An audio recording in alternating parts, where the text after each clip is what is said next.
to the businesslab.tv. Thank you for tuning in, and we're here again today in the Business Lad's secret bunker, and let's have a look at what's lurking in the test tube today. Actually, there's nothing wrong with it, I was just joking. Let me have a little look.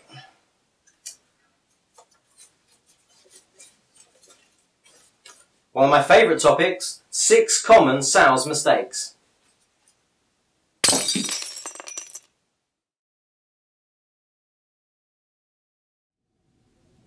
It's very easy during the sales process to let the prospect take control of that process.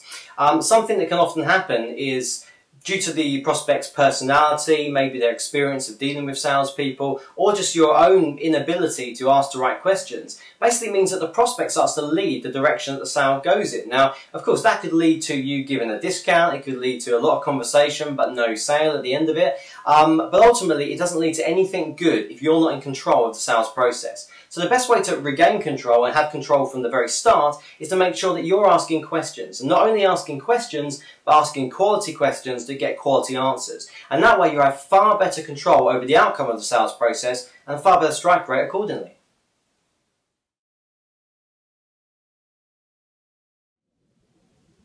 It's a cliche, but like many cliches, it's true that if you fail to prepare, you prepare to fail. And in sales, that's very much the case.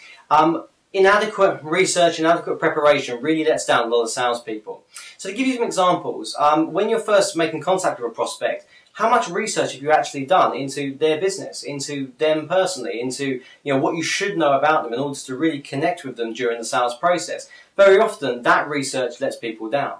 But in the same way, when going out on key appointments very often, it's a trait of poor salespeople or poorly trained salespeople to not prepare for the appointments correctly, to not have the right literature at hand, the right prices at hand, the right common answers to questions they're likely to get or frequent questions at hand.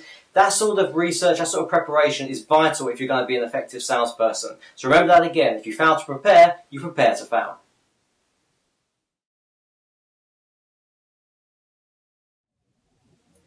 Passion and enthusiasm for your product or service are some of the most key qualities for effective salespeople. And never let anyone tell you not to be passionate and enthusiastic when you're selling. I'd rather people erred on the side of being too infused than to be kind of too calm and cold and disinterested in their product or service. Because how can you expect someone else to buy into it if they feel that you haven't really bought into it yourself? But sometimes a byproduct, a side effect of that enthusiasm and that passion is the capacity to talk a little bit too much, to talk too much about the product, to the exclusion of the person you're talking to the prospect's own needs and what they want to talk about. Some of the most effective salespeople I've met ask very good quality questions during the sales process when they're communicating with a prospect, but then they let the prospect talk. They let them talk about their needs, their lifestyle, what they're doing, their business, how they want how the product or service to work for them. And that ability to sometimes have a kind of less is more approach is one that I strongly recommend. So talk, talk enthusiastically, talk passionately, but don't talk too much, and certainly don't drown out the useful information that your prospect will be telling you about, how they want you to engage with them during the sales process.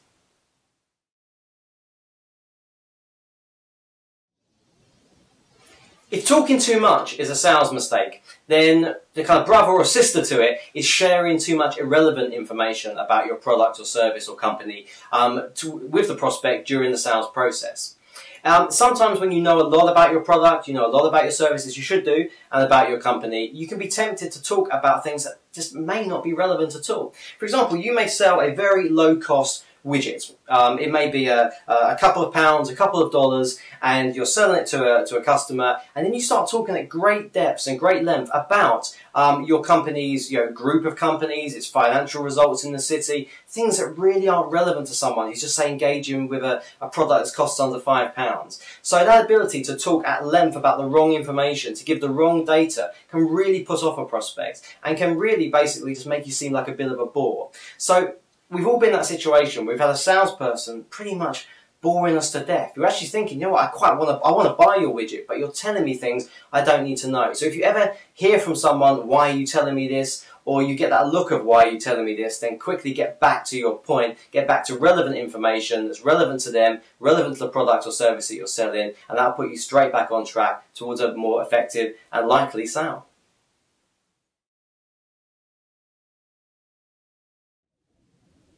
It's very easy to get so focused on the sales that you're progressing that you forget about the pipeline that actually gives you the sales that you're going to be getting in the future. So prospecting often gets neglected. If we're having a great month selling, we're progressing lots of sales in whatever industry you're working in, very often you can just forget that you need new prospects to become that future pipeline that will become those future sales.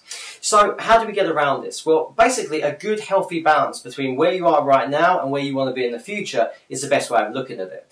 Understand that in sales it can very much become feast or famine. You can get those peaks and troughs simply because when you're selling lots, you're focused on selling, then suddenly you've sold everything, and then what happens next? Well, if you haven't been building up your prospects, if you haven't been prospecting, then there will be a natural kind of dip in your figures during that period. The way for consistent results is to make sure there is that healthy balance between present and future, that you are both prospecting and progressing sales, and that will basically give you a much more stable, successful approach in your sales operation.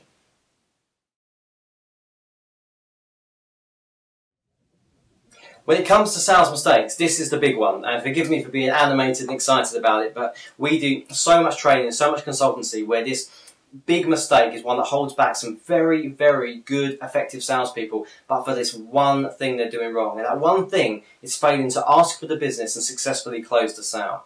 Now, the reason this really irks me is because very often someone's put in a lot of work. There's been a lot of money put into marketing, to get prospects, to get leads. There's been a lot of time and effort spent kind of opening the sale, lots of appointments, consultations, lots of communication, phone calls, and at the very point where that business can be closed and can be made into a sale and can actually go on the figures of that business, someone fails to close. They fail to ask the right question. Now, the problem about this is it impacts on the individual salesperson, it impacts on their company, but worse than that, you could be warming up a lead, warming up a prospect for someone else to close. Your inability to get in there and get the business means that they may just walk down the road and a better, more effective salesperson can close them. So you've got them really interested in, for example, using my example widget again, we use a green one this time, you may have got them really excited about the green widget, but you didn't ask them to buy it. And they walk down the street thinking, oh, I really like green widgets. They walk into someone else's shop and immediately someone says, do you want to buy a green widget? And guess what? They buy it. So you're doing basically yourself a disservice when you fail to close, but you're also really working for your competitors and helping them, generate a pipeline that they can close. So how do you get around this? Well, have effective closing techniques. Get over the nervousness and practice the ability to actually ask for the business. Very often we learn a lot of sales techniques, a lot of ability to talk about our product, talk about our service. But when it comes to that kind of last moment, we almost kind of just change a little bit. We become a little bit more nervous, we become a bit shy. All those old insecurities about yourself, your self-confidence, the product or service you're selling, they all suddenly bubble to the surface. And we end up either not asking for the business or asking in a way that is very kind of quiet and kind of out of character, compared to the rest of the process. And very often that will obviously result in either a no or just you haven't asked, so you don't get any answer at all. As we said, the way around it is have closing techniques. Practice your closing. Now we run courses that show people how to close better, but it doesn't matter which technique you're using or how you practice it, it's just important you are asking that question, because again, like many things in life, if you don't ask, you won't get, and during the sales process that's exactly the same. So if you want that sale, ask for it, close the business and get it on your figures.